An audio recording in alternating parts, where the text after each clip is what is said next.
Okay, the session is now being recorded, no? So ngayon, the topic natin is all about the filter. Ano ba ang filter? Bigyan ko lang kayo ng konting definition or how do we define, no? Kasi ito guys, no, usually ang sa electronic circuit, ang filter, ginagamit to, no, to uh, pass or block yung specific frequency. So ginagamit to block or allow specific frequency. Okay, halimbawa, pag sinabi nating low pass filter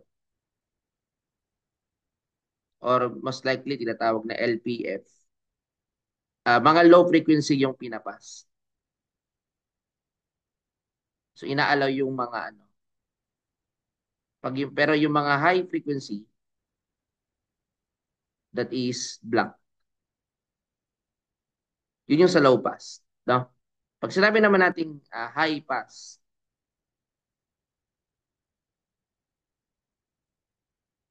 filter, HPF, baliktad, no? Yung high frequency ang inaalaw. Then the low frequency, yung binablock. Meron namang in between ng low pass and high pass. Yun yung tinatawag na band pass filter. Kumbaga, yan yung tinatawag na BPF. Nasa range siya ng ang inaallowed lang, yung range ng low to high na sinet mo. Yun yung inaallowed. So lower than that or higher than lower than or higher than the range, ibig sabihin, binablock. No? Yun yung tinatawag natin na filter. No? Kaya tinatawag na mga filter circuit. Okay? So basically, ah yun ang ating magiging topic bago tayo mag-regulator, no? Although meron regulator dito, pero sige, we will be concentrating in the filter. Now, this is the block diagram of the power supply. So, i-recall ulit natin, no? Ito yung source na AC. So, ito yun, no? Transformer, alam naman natin, ito yung transformer. Di ba? Meron siyang, ito yung BP primary, BP secondary. Pero step down AC to. So, ngayon, ito yung input na AC. Now, this is, let's say this is a full wave rectifier. Now, the purpose of the filter, guys, no? Di ba, na-lesson ko na yung bridge type. Ang purpose kasi ng filter, guys, no? It selectively permits some frequencies of an electric signal to flow while blocking others, no? Kaya tinatawag na filter. Kumbaga sa ano, ang filter, parang siyang ano, gatekeeper. Yan yung mga other term. Gatekeeper yan for frequencies. Kasi may certain frequencies lang ang inaalaw. Usually, kapag ginamit mo ang filter circuit sa rectifier, this is used to eliminate or filter out AC component. Tandaan nyo, the filter in the power supply, take note of this guys ha, huwag nyo kalilimutan. No? The filter in the power supply is used to eliminate. So ano yung ini-eliminate natin? Or tinatawag natin na filter out uh, the AC components. Kasi guys, alam naman natin guys na after the signal is being rectified, no, although it is already a DC but a pulsating DC, again this is the purpose of the rectifier is AC to DC. But in this case, this is pulsating na merong characteristic pa yan ng AC. So those characteristics will be removed. no, will be removed, no? Kaya mapapansin nyo, doon sa output, ay ito na. Medyo parang may mga ripple na. Medyo kahit paano nawala, nabawasan. Kasi na-remove yung mga AC component. So, now a filter circuit is a device or a circuit that permits the direct current, no? So most likely, ang ginagamit natin is a capacitor filter, no? A capacitor filter ang ginagamit natin usually. So, ano ba yung capacitor filter, input filter? Bigyan ko na kayo ng halimbawa. A capacitor input filter. Usually, ito yung galing sa rectifier. Nagagamit tayo ng, let's say, a capacitor here. Ayan. This is C. And this is from the rectifier.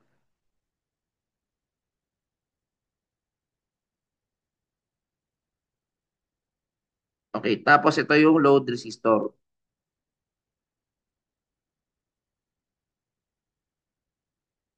Okay. Ito yung isang example. No? Then, ito yung magkakaroon ka na syempre. May voltage load to. Okay. Ito yung ground. That is the voltage load. No? The load voltage natin. No? Okay. Now, the component of the rectified output reach the load while removing the AC components. No? So, ito is an example of an RC circuit kung di ako nagkakamali. Pero may mga iba't iba kasi klase. Merong LC, RC filter, no? Ito, typically a resistor and a capacitor. Pero di naman na tinatawag natin another example of filter, no? Is LC. Bukod sa RC, may LC filter pa tayo. Anyway, those will be discussed pa, no? So that the question, why do we need filter? So that we can have the highest quality, magandang signal, lalo sa power supply, hanggat maaari, purely DC. Now, sa other applications, para mas maganda yung ating, halimbawa, sa audio mo ginamit, mas maganda. May noise reduction and signal smoothing. Dito, filters are used to reduce the fluctuations. Okay, most likely, ang RLC is the component of the filter circuit. Yung mga passive components ang ginagamit natin to use, no? Such as capacitor and inductor and as well as the resistor, no? So yun yung mga ginagamit natin. Okay? So now, as we already know guys, no? May tanong siguro kanina, 'di ba? Sabi nga natin may tinatawag na low pass, high pass, band pass. Paano ko malalaman 'yan? May tinatawag tayo na cut-off frequency. Yun yung nagde-designate kung anong frequency yung magiging basis. Paano ka mag-cut off? So we call that cut-off frequency. So that is f of c, 'di ba? So merong mga ganyang formula, no? Okay, that would be discussed pa sa mga further let's say for example, no? Sa cut-off frequency, halimbawa ito yung ating graph, no? Okay, for example, this is the graph of the low pass filter. So may certain frequency ka, tinatawag yun na cut-off frequency. So ito yung cut-off frequency mo. Oh, yan yung cut-off frequency natin, no? Okay, so basically yan yung anyway, ang cut-off frequency, I think that is 1 over 4, kung di ako nagkakamali, no? 1 over 4 pi RC. Uh, Yan yung isa sa mga formula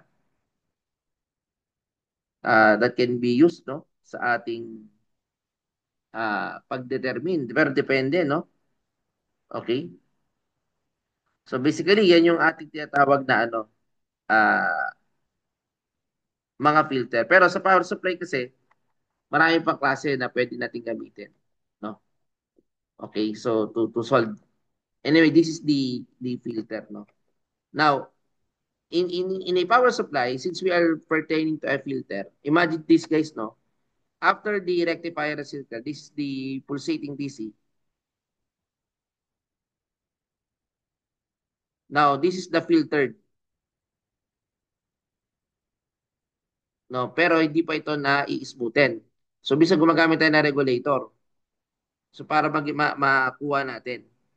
Okay, now, siguro concentrated tayo ngayon sa filter para malalong maintindihan, no? Anyway, this is the transformer and this is how does the waveform, di ba nakikita nyo dito, yung nangyayari, filter regulator. Okay, di ba? So alam naman natin, no?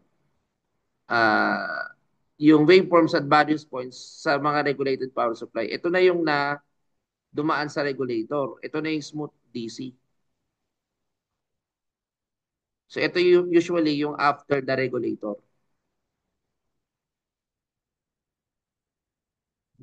Ito naman yung ano tinatawag natin na mga ano, kumbaga parang ito na yung na-filter, no? Na signal. Ito yung after the filter. Okay, ito naman yung after the rectifier. Let's say it is a full wave rectifier, no? And the input signals, yung 1 and 2. So basically, yun yung ating ano, na para maintindihan natin, yung mga various forms sa power supply. Now, rectification is a process of converting alternating current, pwedeng voltage or current, no, into a corresponding direct quantity or voltage or current. So, the output is unidirectional. Kaya may makikita kang, kung ang input is AC, output will be a DC. Yeah, yan yung conversion ano ng rectifier. Ang baliktad ng process naman, DC to AC is inversion. Tandaan nyo, inversion naman, inverter, kapag DC to AC. So, ito yung kung bakit kailangan mag-rectify, every electronic circuit, such amplifier, needs a DC power source. Without rectification, hindi tayo makakapag-achieve ng DC voltage. Kailangan mo yun kailangan mo yun no, from an AC supply. Kasi, ang AC supply has to be reduced, step down, di ba? Then convert it to DC by using rectifier. Yan yung kailangan. Now, sa rectifier, alam naman natin, yung full wave yung common din na ginagamit. Lalo na yung tinatawag na bridge type. Ito yung half wave rectifier as we already know. And the full wave rectifier using the center tap rectifier. No, we already also know that the rectified signal na meron tayo dito is full wave. No? Two diodes ang ginagamit natin. So, makikita nyo dito that nako-compensate natin yung mga alternative waveform. Kaya meron tayong ano, di ba?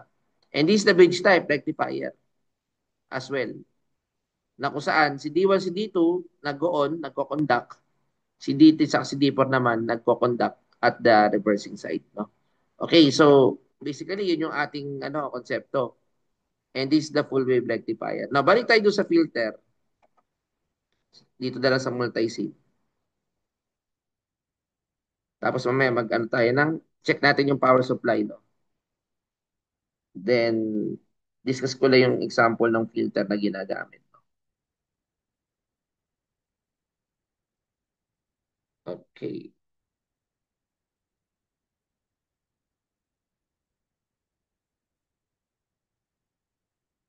Kasi ang ano natin dito is the filter in the tawag dito in a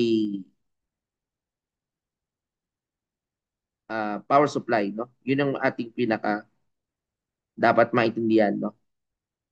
Yung ginagamit na filter. Okay? So although maraming klase naman ng mga power supply filter. Okay.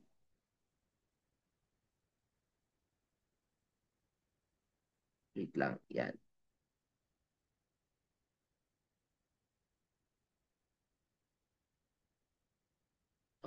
Okay, no? Sige. So ngayon guys, no? I-discuss ko lang ito yung paggamit natin ng, let's say, doon tayo sa capacitor input filter. Yung ginagamit na common, no, yung capacitor input filter.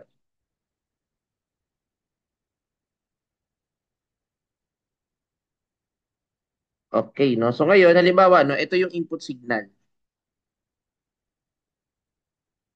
Tapos ano natin na, iisa-isay natin. Gagamit lang tayo ng half wave. Ayan. Tapos, ito yung input signal natin. Ito, gumamit tayo ng half wave rectifier. Mamaya, ano ko, no? I-try ko yung experiment. Now, ito guys, to, instead of direktang, gagamit na ako ng capacitor na. Kasi ito yung input, capacitor input filter. Okay, so plus and minus VC. Tapos saka ako dito gagamit ng RL. Okay, so basically, ito yung example, no, ng capacitor input filter na gumagamit tayo ng half wave rectifier. Okay? Now the current indicates charging or discharging of the capacitor. Makikita nyo dito. Meron tayong discharge, discharge tayo dyan, no? Based on the circuit that we have. Okay? So ngayon, titingnan natin dito, mamaya paggawa natin ng no, ng ating filter circuit. Usually, kapag dumaan ka dito, so kung ito yung half waveform, makikita natin yung tinatawag na filter, no? Okay, so ngayon dito sa capacitor input na ito guys, no? Imagine nyo to, no? Itong part na ito. Nagkakaroon tayo ng initial charging ng capacitor when the diode is forward bias. Tandaan nyo ito, dahil ito ay nagpo-forward. So nagkakaroon ka ng initial charging. Okay, nag-charge yung capacitor kapag yung diode is forward bias. So, ini-explain ko yung operation para naintindihan bakit nangyayari yung sa capacitor, no? Okay. Sige. So, I think yun yung isa sa kailangan natin tingnan mamaya, no? Since we are discussing the power supply. So, tandaan nyo, nag-charge siya once na ito ay charge, no? Itinatawag natin na capacitor filter, no? Okay. Tandaan nyo rin also guys, no, ang capacitor filter will charge and discharge such that it fills the gap.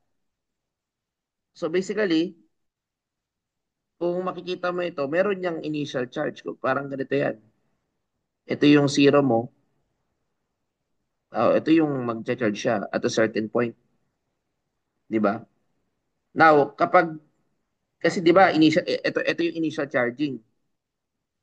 Ngayon, kailan siya mag-discharge? Through RL yan, no? Kapag nakuha niyo na yung peak ng positive alternation, tapos when the diode is reverse bias. No, the discharging occurs. Okay? So pag usually 'di ba ganito ito half wave to. Okay, so nangyayari ganito ng half wave, 'di ba? So ngayon, ito dahil ito nagcha-charge,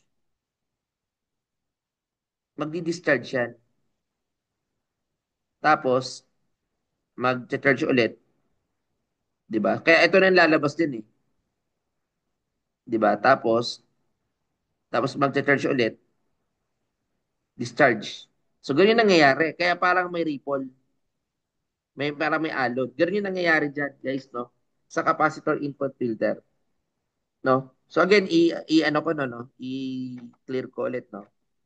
If this is the input signal of a capacitor input filter,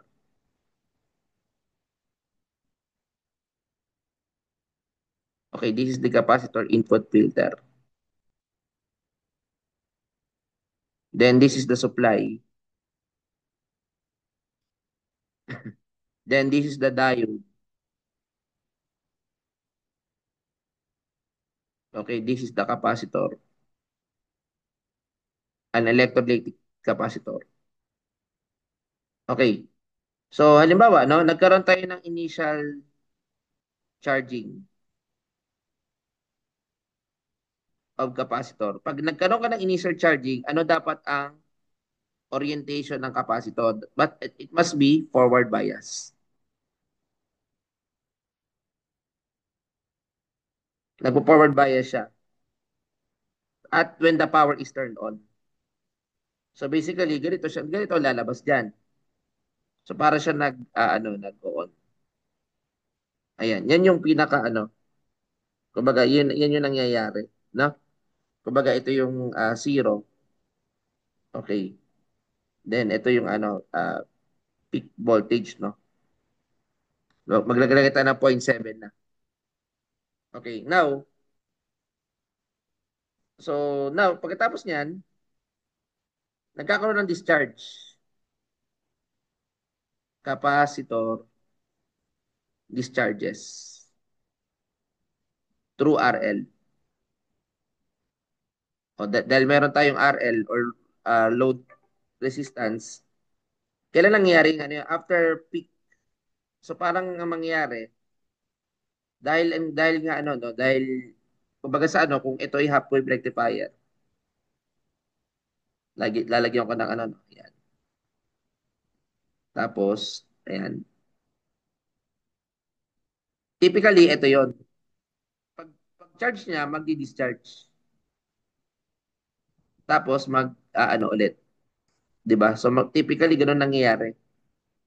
So, nagkakaroon ng ah, discharging, no? Kaya, the capacitor discharges through RL after peak, while the diode is reverse bias.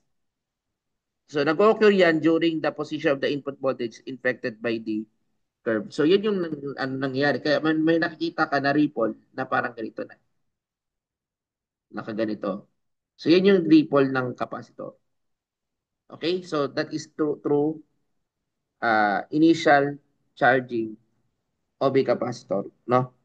So, take note of that, of the orientation ng ating capacitor.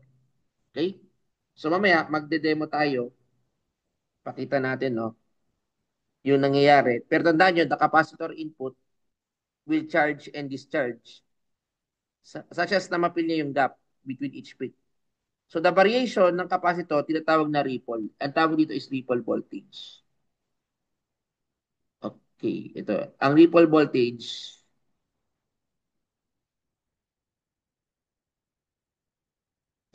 tinatawag yan na variation in the capacitor voltage.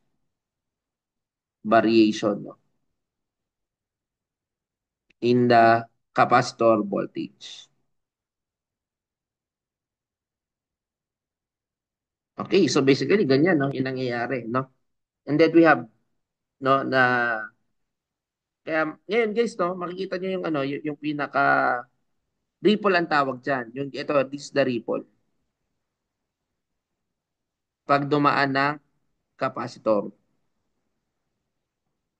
So dito nakikita niyo yung advantage ng full wave.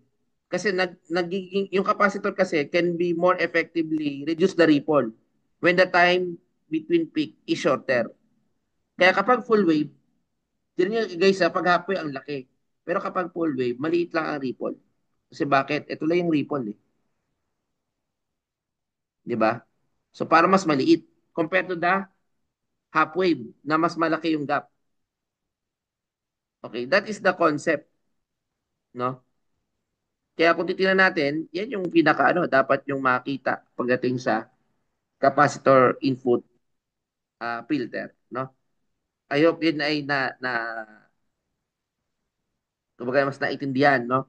Pagdating sa konsepto ng mga power supply filter, no? Sa mga filter circuit pagdating sa rectifier section, okay? Sige. Okay, so wait lang, no? So now let's try, no? I-demo natin using the multi-sim. So gagamit tayo ng diode component. So demo na lang naman na ako. Ah, okay na yung mga lab natin, no? Okay, so let's try to diode 1N4001.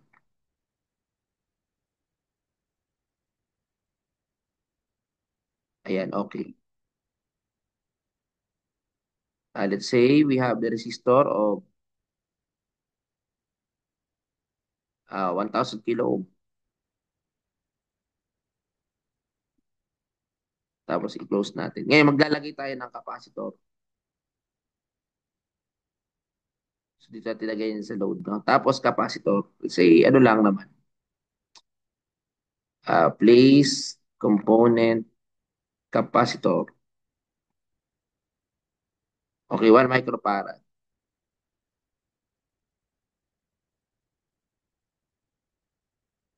Okay, so lagyan natin ng 1 microfarad. No? Okay. Uh, Lagyan natin variable capacity. Electrolytic. Ayan. Iko-close ko lang, no? Okay, let's try to, ano, no? Connect. Then try to connect again. Then a ground. So don't forget the ground, no?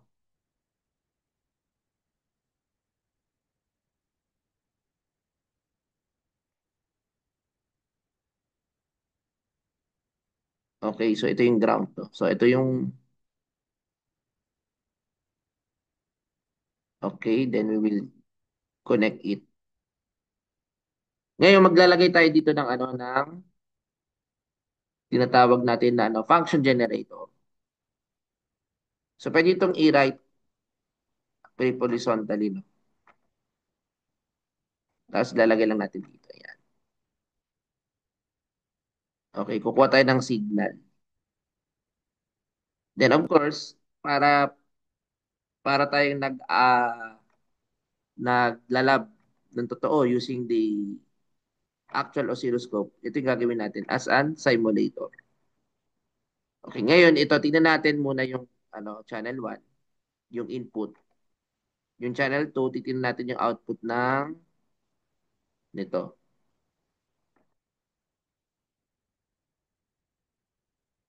Okay, wait lang. Yan.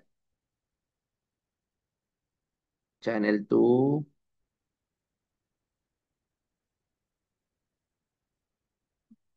Then for the channel 3, okay, so let's try to run. So bubuksan natin to. Yan. So auto set lang naman yan.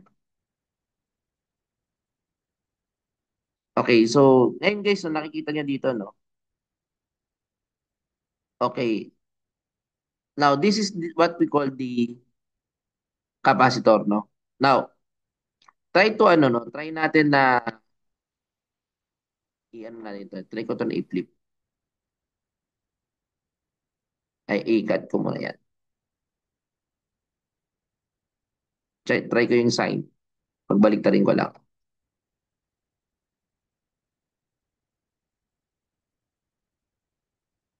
Okay, baba ko lang. Ayan, try ko lang ito.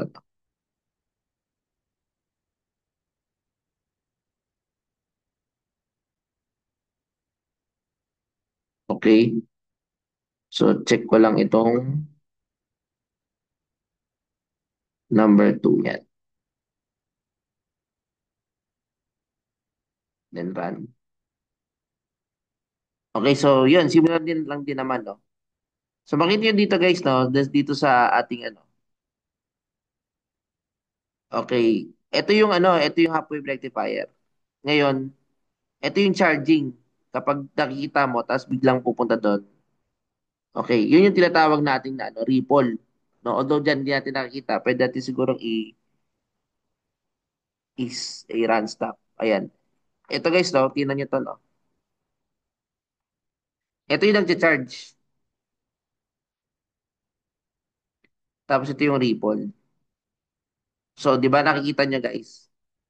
Okay, ito yung pagcha-charge Ripple. Okay, so basically yun nangyayari. No? Although hindi siya nakikita dito, pero yun yung basically na nangyayari kapag na-analyze natin, no? So most likely, yun ang nangyayari dito sa ating circuit, no? Okay? So that is an example of a capacitor, no? Okay, now let's check yung aking ginawang ano, no, power supply na kung saan dito sa ating power supply na na-save na natin. Okay, ito na yung guys, no? I-check natin, ito pwede naman ito, yung channel B, yung sa capacitor. Okay, kapag niran mo ito, okay, no? Ngayon, ito na yung may ripple. Pwede kong ibaba ito. O siguro mas maganda yung isang oscilloscope na lang. Although pwede naman yan. Oh, mas maganda ito eh. Iyan ako. Ito kasi yung ginawa ko yan. Yan, Tektronix. So, ilalagay ko rin dito. Let's say itong 1 dito sa filter. No? Then yung 2 dito sa ano, load.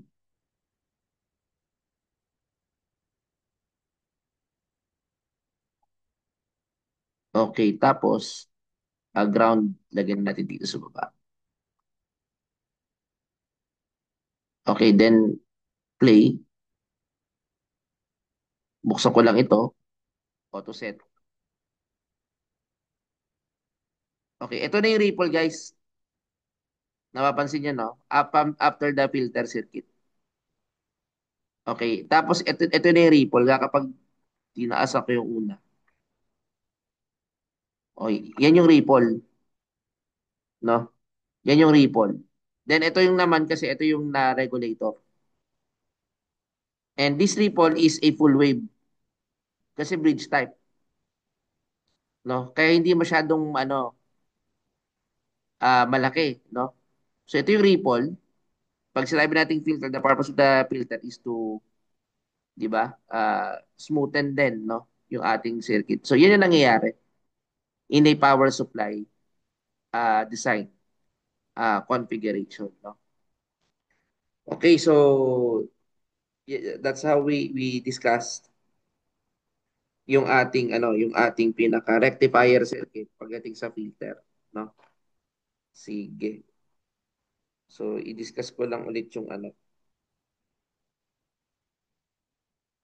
Okay. So I think may katanungan pa ba before we proceed? Okay, so ngayon ano ko lang no, buuin ko lang yung filter natin. I-discuss ko lang ulit yung filter.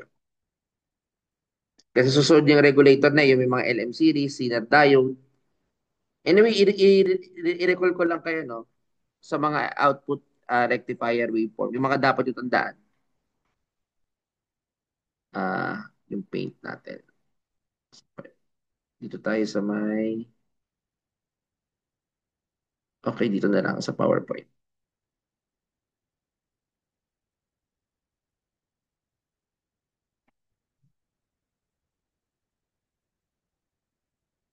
Ayaw ka.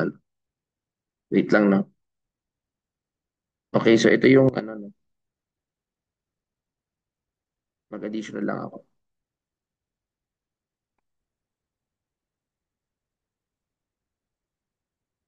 Okay, tapos i-ano ko lang ito.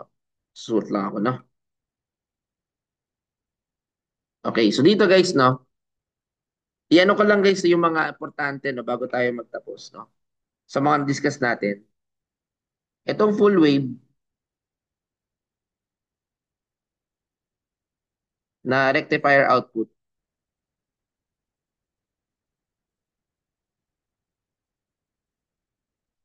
alam naman natin guys, no? Yung kanyang uh, DC voltage that is twice of the Vmax. Tandaan, over pi. Tandaan nyo lang guys, no? Yung mga yan, no? Yung mga formulang yan, para hindi kayo malito, no? When it comes to, tawag dito, sa mga computation. Okay. Anyway, guys, no?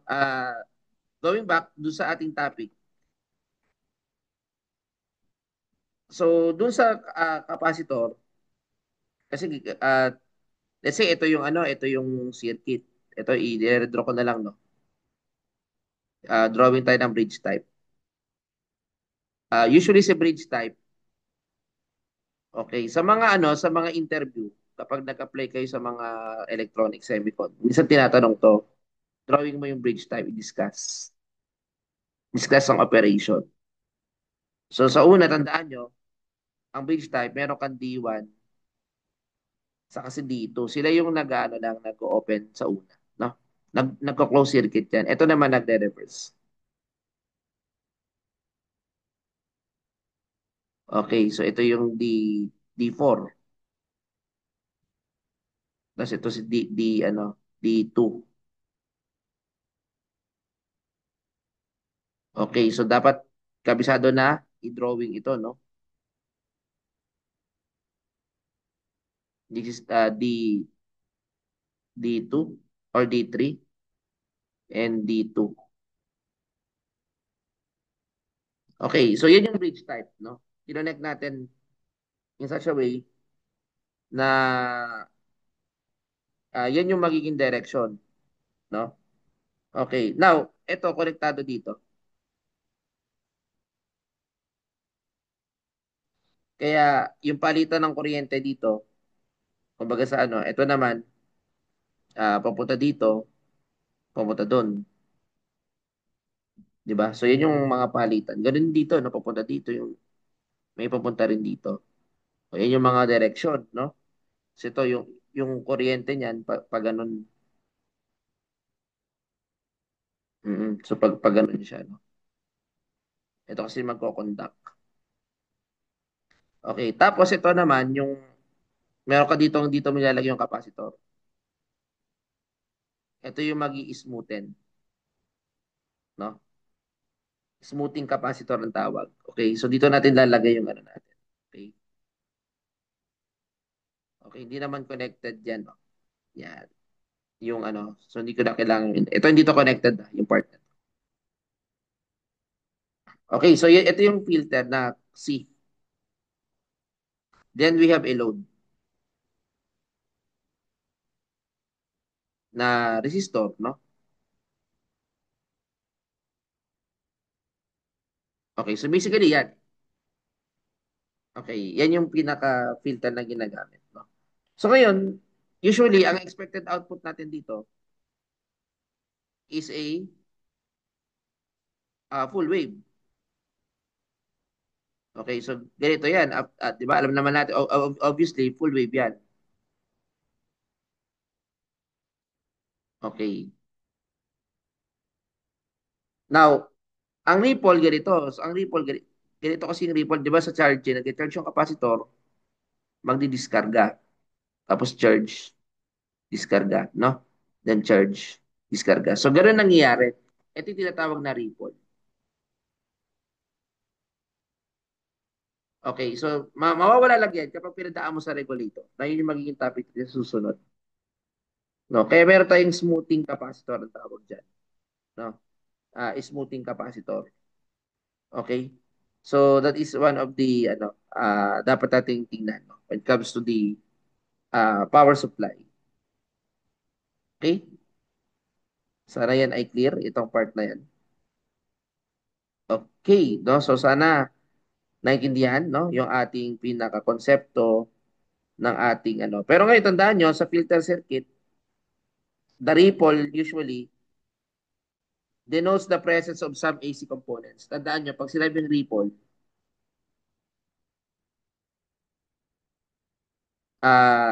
kumbaga sa ano, pag sinabing ripple, denotes the presence of AC. Kaya kinakailangan gamitan ng filter para alisin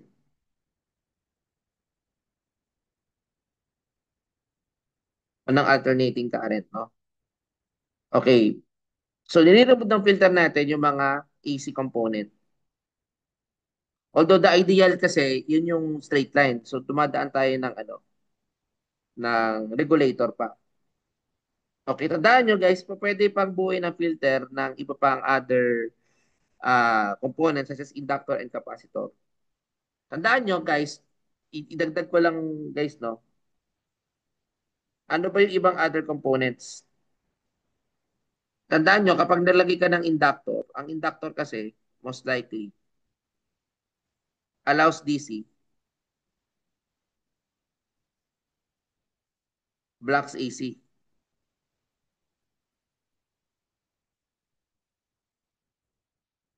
No, yun yung usually, no? Pag si capacitor naman, allows AC,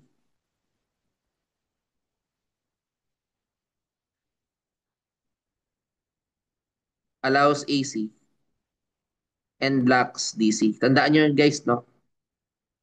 Halimbawa, sa isang circuit, naglagay ka ng coupling capacitor.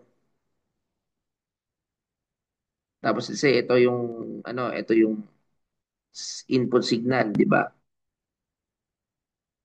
So ngayon, ibig sabihin, kapag may capacitor na yan, yung DC will be black.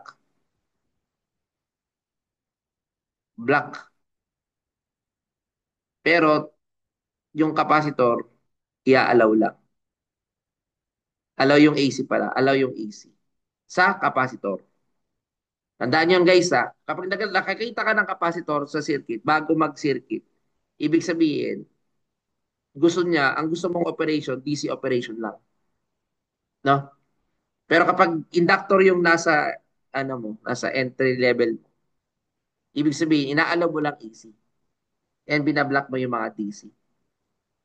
Di ba? So, yun yung commonly.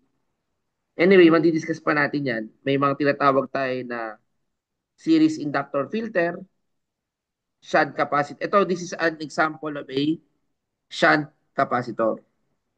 Ang tawag dito is called shunt capacitor filter.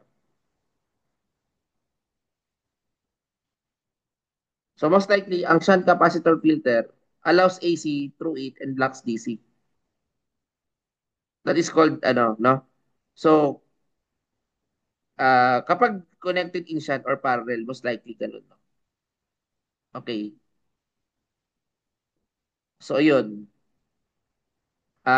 LC filter, alam naman natin, constructed using both inductor and capacitor.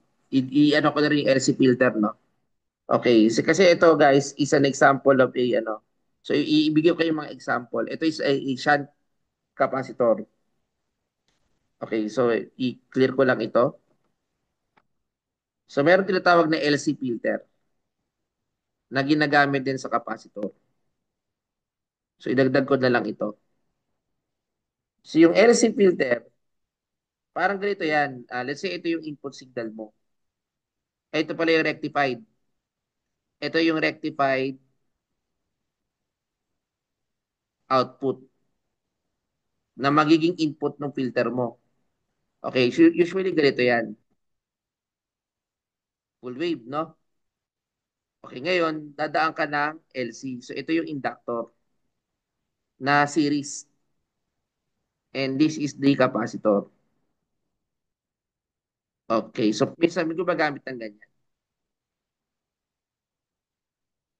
Okay, tapos yan yung ating LC filter. No? Yan yung LC filter. Okay, kaya most likely kapag ganito, ang magiging output niyan kapag LC filter, parang ganito siya, yung VM mo parang nakaganyan na lang. Okay. Kasi ang LC, both inductor and capacitor, in order to obtain a better output, no, where the efficiencies ng both inductor sa capacitor can be used. So dito sa ano nito no, sa configuration nito, the inductor allows DC components to pass through. Dito no, dito yung ginagawa nito, yung inductor allows DC to pass through. So para alam natin through it. Okay, blocking the AC components in the signal. Now, from the signal, few more AC components no are grounded so that you can have a pure DC output. Yun ang ginagamit diyan. Kasi dito, since may inductor ka, it allows DC to pass through it, blocking AC components.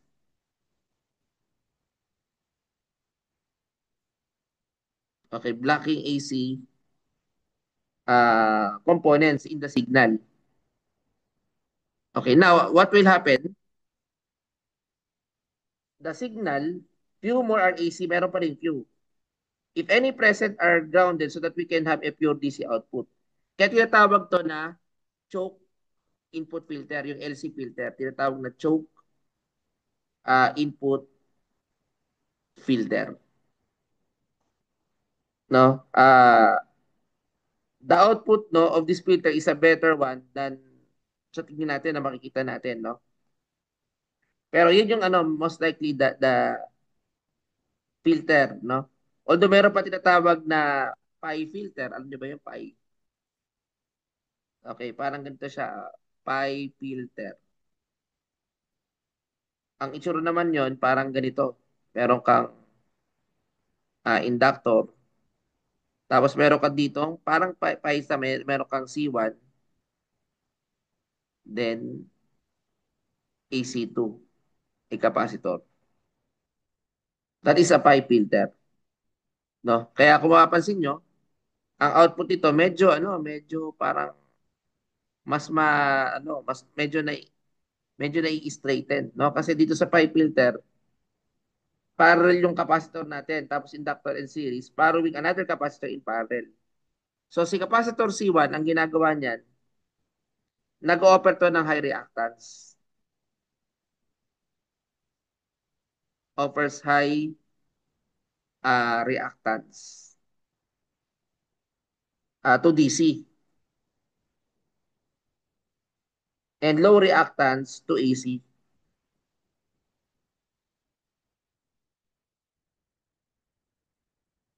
To AC, no? So yun ang nangyayari diyan, no? So kung after mo mag-ground yung mga AC components na naka-present sa signal, yung signal passes to the inductor for further filtration. Doon papasok doon sa ating no?